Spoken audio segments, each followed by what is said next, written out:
आप सबका स्वागत है। मैं Vivek Bindra, motivational speaker, leadership consultant, business coach. आज बात करूंगा माइंड कंट्रोल और इमोशन कंट्रोल की। काफी लोग बात करते हैं मूड की, कॉन्फिडेंस की, माइंड की, इमोशन की, उसको कैसे बिल्ड किया जाए, कैसे कंट्रोल किया जाए। ये वीडियो भगवत गीता के पे आधारित एक शक्तिशाली टूल और फ्रेमवर्क के साथ उसको लेने के लिए पूरे वीडियो को ध्यान से देखिए। कृष्ण कंफर्म करते हैं माइंड कंट्रोल के विषय में बहुत कुछ गीता के अंदर। पहला मैं श्लोक लेता हूं, विषयाविनी वर्तन्ते निराहारस्य देहिनाम रसवर्जम रसोपस्य परम दृष्टा निवर्तते। कृष्ण क्या कहते हैं? You can not discard the lower emotion unless you develop a higher emotion. You can not discard the lower consciousness unless you develop a higher consciousness, right? So develop a higher consciousness to discard the lower one. एक बार और, पीछे मैंने एक sex attachment वाले video में similar श्लोक पर चर्चा किया था। Develop a higher consciousness to discard the lower one. सबसे पहला रूल क्या है? ना तो आप माइंड कंट्रोल कर सकते हो कभी भी, ना ही आप इमोशन कंट्रोल कर सकते हो कभी भी, ना ही आप मूड कंट्रोल कर सकते हो कभी भी। तो आप कर क्या सकते हो? आप इनको रिप्लेस कर सकते हो। कम ऑन, क्या कर सकते हो? रिप्लेस। जैव धर्म में ठाकुर भक्ति विनोद ने 5 प्रकार की चेतनाओं के विषय में चर्चा की थी। आच्छादित, संकुचित, मुकुलित, विकसित और पूर्ण विकसित। ये 5 प्रकार की चेतनाएं होती हैं। पूर्ण विकसित is the highest level of transcendental consciousness. आप किस कॉन्शियसनेस में जी रहे हैं उसको क्या धीरे धीरे अपलिफ्ट कर सकते हैं। You can not resolve a problem at a level of consciousness which has created it. एक बार और, कम ऑन। आप उस समस्या को सॉल्व ही नहीं कर सकते जिस चेतना में उस समस्या को उत्पन्न किया गया था। अगर आप लोअर लेवल ऑफ कॉन्शियसनेस, आच्छादित, संकुचित के लेवल पे फंसे हुए हैं और यहां आप समस्या महसूस कर रहे हैं, तो इस समस्या को जिस चेतना ने इस समस्या को प्रोड्यूस किया, उसी चेतना में रह के आप इस समस्या को रिजॉल्व नहीं कर सकते। पहला रूल क्या है? अपनी चेतना को उठाना पड़ेगा। कम ऑन, क्या करना पड़ेगा? Raise the level of consciousness, develop a higher consciousness to discard the lower one. परम दृष्टा निवर्तते, नहीं तो तकलीफ रहेगा। अब कृष्ण से 6ठे अध्याय के 34वें श्लोक के आसपास चर्चा हुई कृष्ण और अर्जुन की कि माइंड कंट्रोल करें कैसे। अर्जुन क्या कहते हैं? मुझसे तो माइंड कंट्रोल होता ही नहीं भगवान। तो 6ठे अध्याय में कृष्ण कहते हैं, असंशयम महाबाहो हो मन दुर्निग्रहम चलम अभ्यासेन तु कौन्तेय वैराग्येन च गृह्यते। कम ऑन, अभ्यास वैराग्य, अभ्यासेन तु कौन्तेय वैराग्येन च गृह्यते। अभ्यास और वैराग्य के द्वारा ये होगा, नहीं तो असंशयम महाबाहो, हे महान बलशाली भुजाओं वाले अर्जुन, आपसे भी मन्ना दुर्निग्रहम चलम, माइंड कंट्रोल नहीं होने वाला। तो बोला फिर करना क्या है? अगर मैं भी नहीं कर सकता तो करना क्या है? तो कृष्ण ने क्या कहा? कुछ अभ्यास और कुछ वैराग्य। आप जानना चाहते हैं क्या अभ्यास क्या वैराग्य? अभ्यास बिल्ड करना है ऊंची चेतना में आने के लिए, वैराग्य क्रिएट करना है इस चेतना में रोकने के लिए जो सोर्सेज हैं उनसे वैराग्य क्रिएट करना। अब ये करेंगे कैसे? देखिए, ध्यान दीजिए, आपका माइंड बैंक एक स्टोर हाउस की तरह काम करता है। उस स्टोर हाउस में बहुत प्रकार के पुरानी एक्सपीरियंस और पुरानी लेवल की कॉन्शियसनेस के द्वारा इमोशंस ऑलरेडी हैं। कुछ छुपे हुए, दबे हुए, कुछ उठे हुए, कुछ निकले हुए, अलग अलग प्रकार के उस डेटा बैंक के अंदर इमोशंस हैं। There are 36 types of strong emotion, जिसमें से पहले 12 नेगेटिव इमोशन, बीच के 12 थोड़े न्यूट्रल इमोशन और अगले 12 बड़े स्ट्रॉन्ग पॉजिटिव प्रोडक्टिव इमोशंस। आपके पास मेमोरीज हैं, आपके स्टोर हाउस के अंदर माइंड में मेमोरीज हैं। उन मेमोरी में एक्सेस करिए पहले किसी इंसिडेंट को जो प्रोडक्टिव इमोशन से जुड़ा हुआ इंसिडेंट था। अब मैं फ्रेमवर्क दूंगा, अभी पूरा समझ में नहीं आएगा आपको जब तक पूरा वीडियो नहीं देखते। पूरा वीडियो देखिए, रुके भी साथ में, मेरे साथ ही रहिए। अभी आप एक फ्रेमवर्क देने वाला हूं। प्रोडक्टिव इमोशन की मेमोरी को वापस रिवाइव करना है। याद करिए वो दिन जो आपकी लाइफ का हाईएस्ट अचीवमेंट का दिन था। याद करिए कोई ऐसा दिन जिस दिन आप बहुत प्रोडक्टिव, बहुत सक्सेसफुल और बहुत ही कॉन्फिडेंट महसूस किए थे। याद करिए कोई ऐसा दिन जिस दिन आपने कोई बहुत बड़ी अचीवमेंट को हासिल किया था। उस दिन आपके आसपास क्या हो रहा था, उस मेमोरी बैंक से उसको ढूंढ के निकालिए। ढूंढिए उस मोस्ट प्रोडक्टिव जो एक्सपीरियंस था आपके जीवन का, जो बहुत उस दिन आप बहुत खुश थे। आपने उस दिन बहुत कुछ अचीव किया था अपनी लाइफ में, आपकी लोग बहुत तारीफ कर रहे थे। याद करिए। अब 3 चीजें, मैं 3 प्रश्न दे रहा हूं। See what you saw, feel what you felt, hear what you heard। देखिए, see what you saw, पहला चीज, उस दिन आपके आसपास कौन था, उस सबको देखिए। दूसरा, hear what you heard, लोग आपके बारे में उस दिन क्या बात कर रहे थे, उसको याद करिए।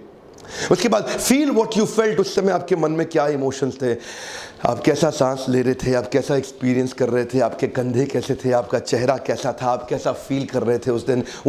इन 3 प्रश्नों के उत्तर को ढूंढिए। यानी कि 2 स्टेप्स हैं। पहला स्टेप, वो इंसिडेंट जो मोस्ट प्रोडक्टिव इंसिडेंट था आपकी लाइफ का, उसको ढूंढ के लाइए, अपने मेमोरी बैंक से निकाल के लाइए। दूसरा, 3 प्रश्न लीजिए, अपने आप से करिए। सी व्हाट यू सॉ, देखिए उस दिन क्या हो रहा था आपके आसपास, कौन कौन था। हियर व्हाट यू हर्ड, लोग आपसे क्या बात कर रहे थे आपके साथ में। फील व्हाट यू फेल्ट, आपका फिजियोलॉजी और साइकोलॉजी कैसा था उस समय, उसको वापस रिवाइव करके लाइए। ये 3 प्रश्नों का जब उत्तर मिलेगा तो वो न्यूरो पाथवे खुल जाएंगे आपके।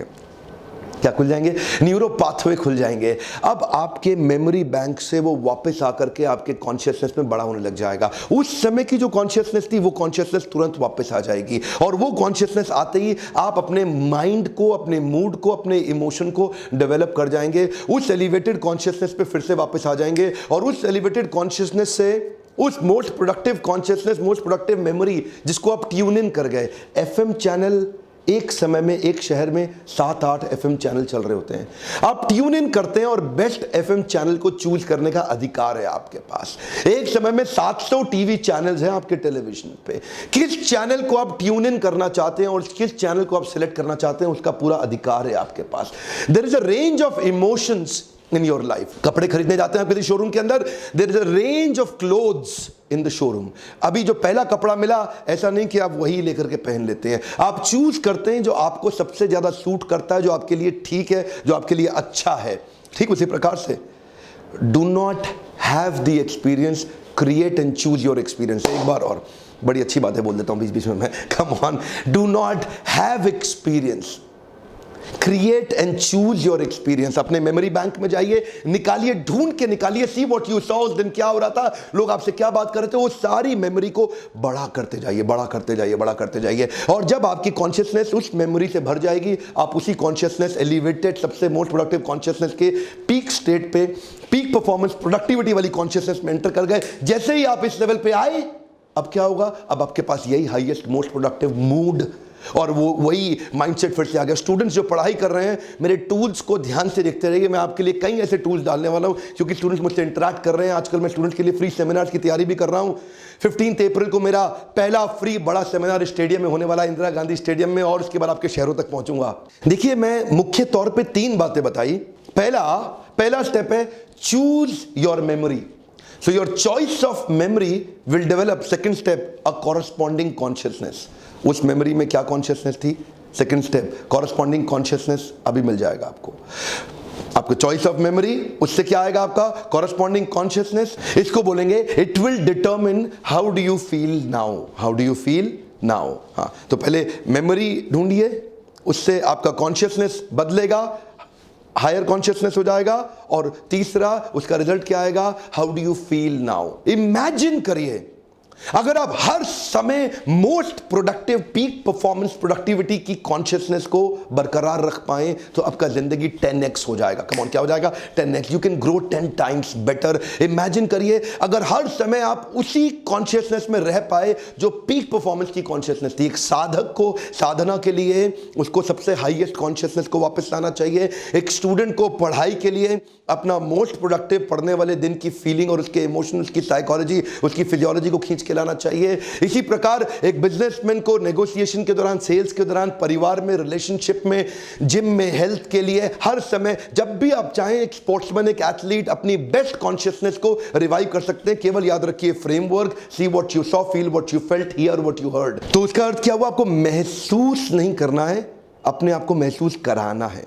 Right, you tune in to what you want to create. महसूस, जो इमोशन, जो आप एक्सपीरियंस होता नहीं है, एक्सपीरियंस क्रिएट किया जाता है। आप कर सकते हैं। आपके जो लॉस्ट प्रोडक्टिव न्यूरो पाथवे थे, आप उनको रिकॉल के द्वारा वापस ले आएंगे। वो न्यूरो पाथवेज जो आपके लिए खो गए थे, छुप गए थे, दब गए थे, आप उनको वापस रिवाइव करके ले आएंगे। उन्हीं प्रोडक्टिव न्यूरो पाथवेज को जनरेट कर लेंगे। अपने देश के साथ बड़ा जुड़ाव महसूस करता हूं। आप मेरे वीडियो को लाइक जरूर किया करिए, समझ में आएगा कि आप भी मुझसे जुड़े हुए हैं। दूसरा, इस वीडियो को शेयर करिए। अगर मैं आपके शहर में आ रहा हूं, आपको पता चलता है, आप चाहते हैं बाकी लोग भी आके अटेंड करना चाहें, उनको भी ऐसी टिप्स और स्ट्रैटेजी से फायदा हो, जरूर शेयर करिए। इन वीडियो को शेयर करने में पैसा नहीं लगता, लेकिन लोगों की यकीन मानिए बहुत मदद हो जाती है।